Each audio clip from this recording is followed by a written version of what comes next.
আপনি দেখবেন যে আমাদের সিগারেটের প্যাকেটের গায়েও লেখা থাকে যে ধূমপানে বিষ পান, ধূমপান স্ট্রোক করে, ধূমপান হার্ট অ্যাটাক করে, অনেক ধরনের বার্তা দেওয়াও থাকে। কিন্তু এটা হচ্ছে পার্সোনাল সচেতনতার জায়গা থেকে এই জিনিসটা, ধূমপান এমন কোনো রোগ করে না যেটা না, এতে স্ট্রোক করে, হার্ট অ্যাটাক করে, লাং ক্যান্সার করে, মুখের ক্যান্সার। কিছুদিন আগে আমার কাছে একটা রুগীও আসলো, ওনার হার্ট অ্যাটাকের রুগী, সাথে ওরাল ক্যাভিটিতে ক্যান্সার হয়ে গেছে।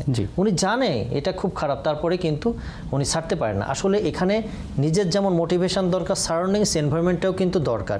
ফ্যামিলি মানুষ প্রেশার ক্রিয়েট করলেও, ধরুন উনি বাইরে যাচ্ছে, যে ফ্রেন্ডদের সাথে মিশতো তারা কিন্তু ওই তাকে উপভোগ করে, আচ্ছা খাও, কোনো সমস্যা নেই। কিন্তু যাদের সাথে চলে, আমার মনে হয় তাদেরও কিন্তু একটা মোটিভেশনও দরকার। অনেক সময় আমরা গ্রুপ ওয়ার্ক করি, যা ওনার ফ্রেন্ডদেরকে আনতে বলি, সুন্দর কিছু সাজেশন দিই, বলতে বলতে বলতে বলতে একসময় কিন্তু মানুষ মোটিভেটেড হয়। এটা মানে খুবই দরকার আসলে এই মোটিভেশন। ছেড়ে দেওয়ার বিকল্প নেই, ছেড়ে দেওয়ার বিকল্প নেই। অনেকে ধূমপানের বিকল্প হিসেবে ভেপিং করতেছে, সেটাও কিন্তু খারাপ। এটার আসলে অল্টারনেট কিছু নেই, আপনাকে অ্যাবসলিউট কুইট করতে হবে। ধূমপান একদম ছেড়ে দিতে হবে।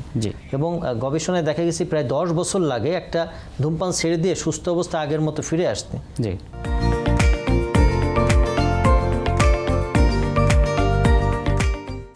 ঠিক আছে, এটা কিন্তু খুব একটা ভয়ানক রকমের রিস্ক ফ্যাক্টর, যেটা বলছিলাম। প্যাসিভ স্মোকিংও খুব খারাপ। ধরেন যে কেউ বাসার যে পুরুষ লোকটা আছে বা গার্জিয়ান আছে, উনি যদি স্মোক করে, আশেপাশের যে মানুষগুলো তারাও কিন্তু অ্যাফেক্টেড হচ্ছে। সো প্যাসিভ স্মোকিং খারাপ।